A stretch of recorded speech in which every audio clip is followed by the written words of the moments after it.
Olá meus queridos, nesse vídeo eu falarei um pouco sobre moeda e inflação. Mais especificamente, explicando três coisas. Primeiro, como o dinheiro é criado. Segundo, como esse dinheiro entra na economia. E terceiro, como a inflação está relacionada com o segundo item. Então, vamos lá.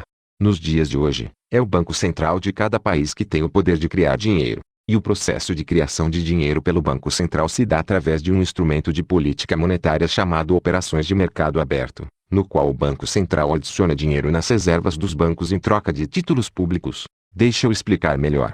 Para controlar a quantidade de dinheiro no sistema interbancário, o Banco Central realiza algumas medidas. Essas medidas são chamadas de instrumentos de política monetária. Ao todo são três, sendo a mais importante das três as chamadas operações de mercado aberto. Então, por exemplo, se há muito dinheiro no sistema interbancário, e o Banco Central quer que tenha menos dinheiro, ele, Banco Central, vende aos bancos títulos públicos, retirando assim o excesso de dinheiro. Se, por outro lado, há menos dinheiro do que o Banco Central deseja, o Banco Central compra títulos públicos dos bancos, aumentando assim a quantidade de dinheiro no sistema interbancário. O importante nisso tudo é compreender que é através das operações de mercado aberto que o Banco Central cria dinheiro e destrói dinheiro. Porém, em termos líquidos, o Banco Central apenas cria dinheiro. O que muda é a quantidade de dinheiro criado em certos períodos de tempo. Isso fica bem claro quando analisamos a base monetária desde o início do Plano Real até os dias de hoje no gráfico a seguir. Em julho de 1994, a base monetária era apenas de 4,8 bilhões de reais. Já, em 31 de outubro de 2017, que é o último dado disponível até então, ela é de 253 bilhões. Isso significa um aumento de mais de 248 bilhões de reais, ou de 5.170% em 23 anos. Porém esse é apenas o dinheiro criado diretamente pelo Banco Central, que é o único que pode alterar a base monetária. Guarde essa informação. O único agente da economia que pode aumentar ou diminuir a base monetária é o Banco Central, e ele faz isso através das operações de mercado aberto. Entretanto, é apenas o Banco Central que tem o poder de criar dinheiro? Não. Além do Banco Central, as instituições financeiras com carteira comercial, como o Banco do Brasil, o Itaú, a Caixa Econômica Federal e o Bradesco também podem criar dinheiro, pois estes operam com contas correntes. Mas a criação de dinheiro por parte dos bancos com carteira comercial se dá de maneira diferente da do Banco Central. O processo de criação de dinheiro por parte destes bancos se dá através da expansão do crédito, ou seja, dos empréstimos e das reservas fracionárias. Um exemplo para que isso possa ser entendido. Imagine a Maria. Imagine que Maria é a única pessoa de seu país que tem dinheiro. Maria possui R$ 1.000 em dinheiro físico. Disso podemos concluir que a base monetária dessa economia é de R$ 1.000. Assim como o dinheiro total disponível na economia também de R$ 1.000.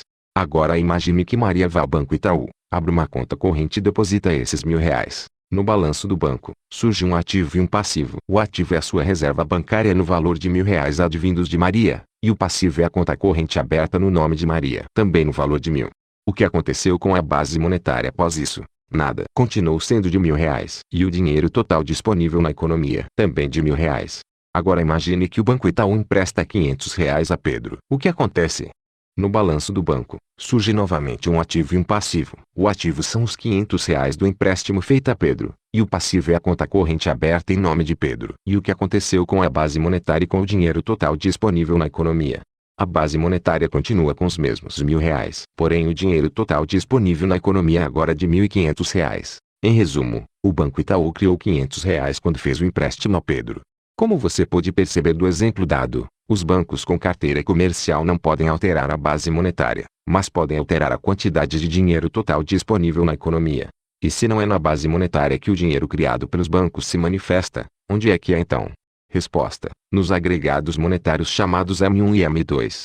Não é preciso esquentar a cabeça com eles. O importante é entender que os únicos agentes da economia que podem criar dinheiro são o Banco Central e as instituições financeiras com carteira comercial, sendo que o Banco Central cria através das operações de mercado aberto, e as instituições financeiras com carteira comercial criam através da expansão do crédito. Crédito este que tem como funding as contas correntes. Há alguns minutos vimos quanto de dinheiro o Banco Central brasileiro criou desde o início do Plano Real até hoje. Agora, vejamos quanto de dinheiro foi criado pelos bancos desde então. Em julho de 1994, havia 98 bilhões de reais depositados em contas correntes de depósitos a prazo. Já, em outubro de 2017, há 2,2 trilhões de reais. Ou seja, os bancos criaram 2,1 trilhões em dinheiro desde julho de 1994, um aumento de 2.144%. Com tamanha quantidade criada de dinheiro, tanto pelo Banco Central e quanto pelos bancos, não é à toa que a inflação brasileira acumulada desde julho de 1994 até setembro de 2017 seja de mais de 480%. Ou seja, o que custava R$ 100 em julho de 1994, hoje custa mais de R$ 580. Entendido tudo o que foi dito até então, vamos a algumas conclusões. Conclusão 1. O dinheiro criado pelo Banco Central não entra direto na economia. Na atualidade, os bancos centrais primeiro criam dinheiro aumentando as reservas dos bancos. Esse dinheiro criado localiza-se então no mercado interbancário, e não na economia. Somente a partir dos empréstimos que os bancos fazem é que o dinheiro criado entra de fato na economia. Conclusão 2. Se os bancos não jogam dinheiro na economia, não há como haver uma aceleração inflacionária.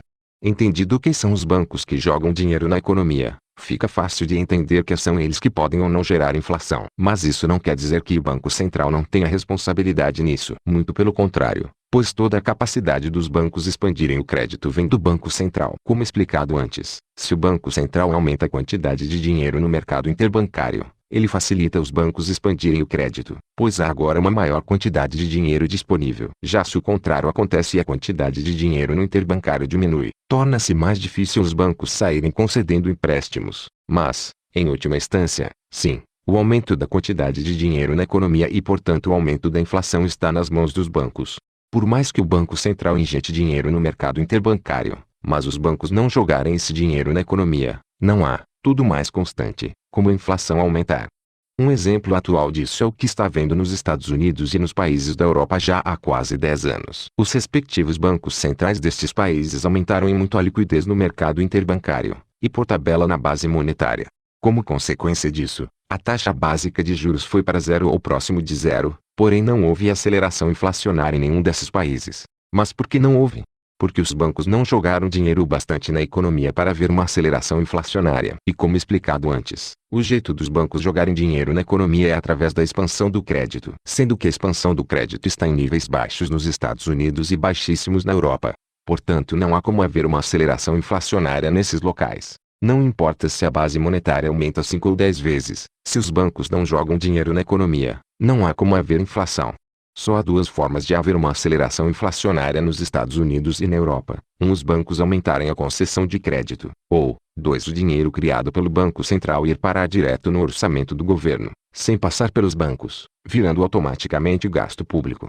Porém em países sérios, isso é quase impossível, devido ao nível de organização institucional. Entretanto isso era exatamente o que acontecia no Brasil na época da hiperinflação nos anos 80 e 90. Por exemplo, tinha lá uma despesa de 2 bilhões, porém o governo só havia arrecadado 1 bilhão. O que acontecia? Simples. O outro 1 bilhão restante era imprimido pelo Banco Central brasileiro e entregue ao governo. Isso acontecia em escala federal e estadual. A seguir um gráfico demonstrando a maciça expansão monetária devido a esse expediente, que só foi abolido com o Plano Real. Enfim, por este vídeo é isso. Espero que o vídeo tenha adicionado de alguma forma novos conhecimentos, principalmente relacionado a um assunto razoavelmente complexo e pouquíssimo estudado, como é esse assunto do sistema bancário. Se algo ficou confuso de entender no vídeo, fique à vontade para fazer um comentário e eu responderei. Abraço e até uma próxima.